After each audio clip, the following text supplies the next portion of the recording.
you, Joy. You're welcome. You can relax now. I love that song. I like that whole album. Yes, beautiful. So good morning. Okay. We are going to do the third installment of our venture into faith today. Beyond Belief 3. It's getting to be like the Die Hard series, you know. Oh. So, faith. We've talked about faith for the past couple weeks, about moving beyond your belief, but how it is faith that empowers you to move beyond your belief system. And it's your belief system that creates the life you live. Your perspectives and your beliefs about yourself and your surroundings are created by what you have faith in. And these are the things that create the world in which you live, move, and have your being. These are your truths because they're true for you. They ain't necessarily true for me. They ain't necessarily true for anybody else, but they're true for you. And for you, that's what's important. Your truths are created by your faith. And your truths are changed by your faith. It's also through your faith that you gain a greater understanding and experience of your relationship with God. And in that sense, it's important to remember or to know that God's relationship with you never changes. It is steadfast, it is steady, it is one of unconditional love. But your relationship with God, that's a whole nother ball of wax. Your relationship with God is constantly changing according to what's going on in your life, according to how you feel during the day, according to whatever is going on for you at any moment. Your relationship with God is consistently changing. And the purpose of us being here is to gain a greater understanding of our relationship with Spirit and how it is we can move our relationship with Spirit closer to Spirit's relationship with us. Think about that. If you could have the relationship with God that God has with you, what kind of life would you have? You'd be walking on water, and you wouldn't have to buy wine for the rest of your life.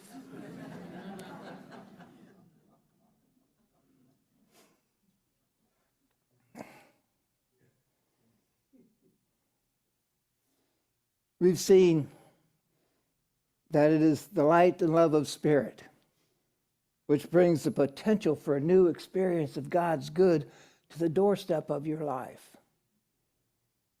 It is trust in God's unconditional love that opens the door. It is faith that invites that new good into your life. It empowers you to move beyond your beliefs into a greater experience of love, abundance, and all things good. All these things that are always waiting for you in divine potential, waiting to express, waiting to be experienced. That's why it's potential. It's waiting. It's there. It's for you. And all of this is great and wonderful when you actually put them to use in your life. And you do get to do that so often as when you do get to do that, you often come up against a certain obstacle. It's an obstacle which some of you may have come up to you sometime this morning. And that would be doubt. Yes, doubt. Sometime this morning, each of you may have had the opportunity to experience that. I know on a day-to-day basis or a week-to-week basis, we all experience that quite often. Can you think of a time of a day or a week when doubt didn't show up in your mind or doubt didn't show up in your life? It's there. It's a constant bugaboo. It just, well, I can do this. Oh, yeah? You think so? Well, we'll just see, won't we?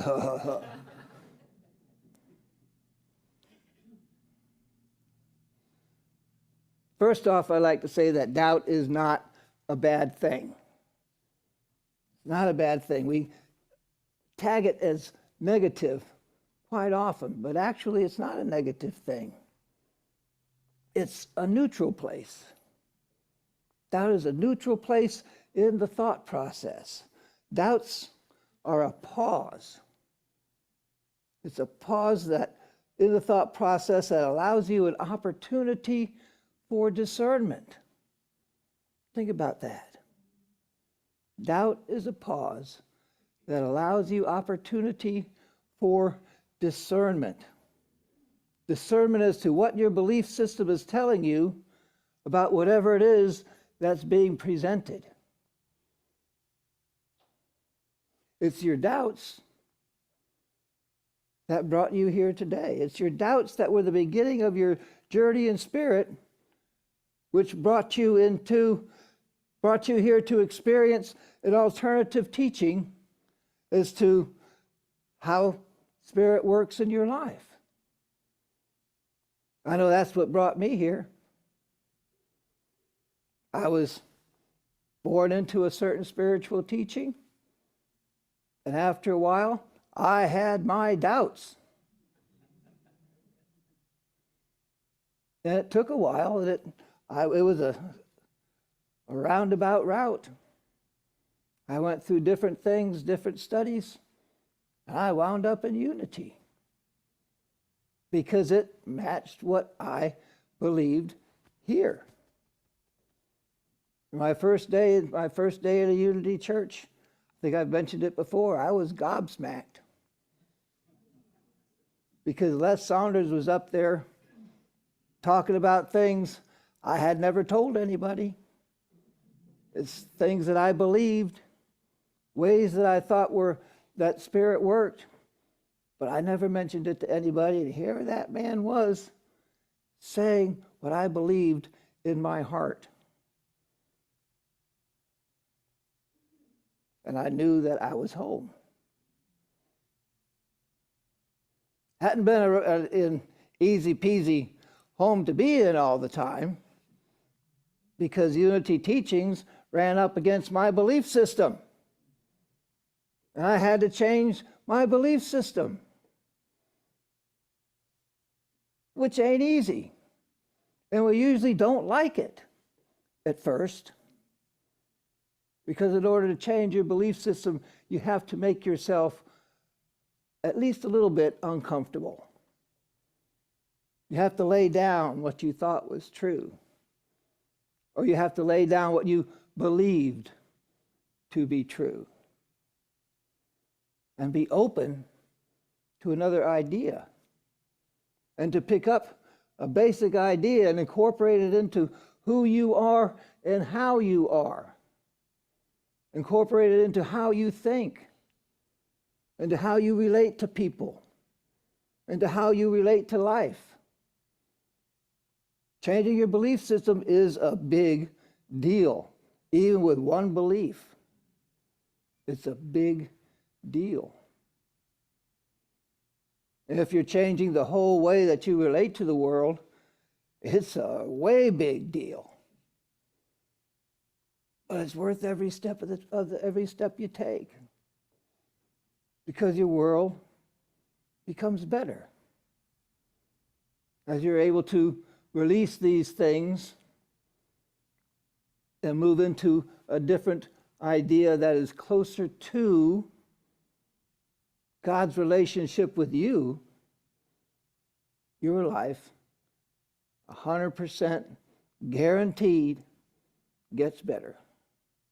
It really, really works, as they say on TV.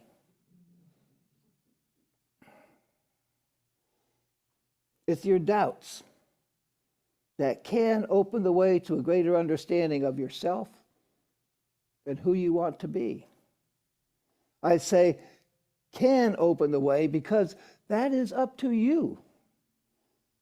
That's up to you to decide which way you will turn in the pause it creates. Will you go this way? Into the new idea? Into the different understanding? And do what it takes to incorporate that into your life? Or will you go that way? And keep your old idea, your old understanding, and continue to do what you're doing? That's up to you. It's always a choice. Will you turn toward trust and faith in the one power and one presence? Or will you turn towards fear and the idea of lack? It's up to you. We see this explained in a way in Luke chapter 8, verses 16 through 18. And this is Jesus, and both of you have heard this before. One of his parables. No one, after lighting a lamp, covers it with a vessel or puts it under a bed, which would start a fire. But they put it on a stand so that those who enter may see the light. For nothing is hid that shall not be made manifest, nor is anything secret that shall not be made known and come to light. That part scares politicians to death. Take heed in how you hear. Take heed in how you hear. For to him who has, more will be given, and from him who has not, even what he has will be taken away.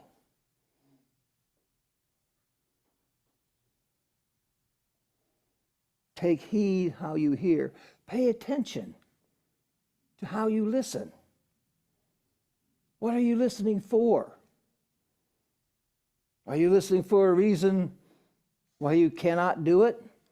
Or are you listening for a reason you can? Is it the truth of your being saying, I don't think so. That's not for me? Or is it a belief system which is based in fear and lack, saying, I better not do that because things might change and I might not like it? How do you hear? What are the ears that you're hearing with? Faith connects you to the one power and presence that you know is there. The unchangeable truth of peace, order, harmony, supply, and wholeness. If you listen with faith, you will be brought into whichever decision is best for you. If you listen through the truth of your being, through that Christ presence, it will tell you, do it or try it. Or it will tell you, run!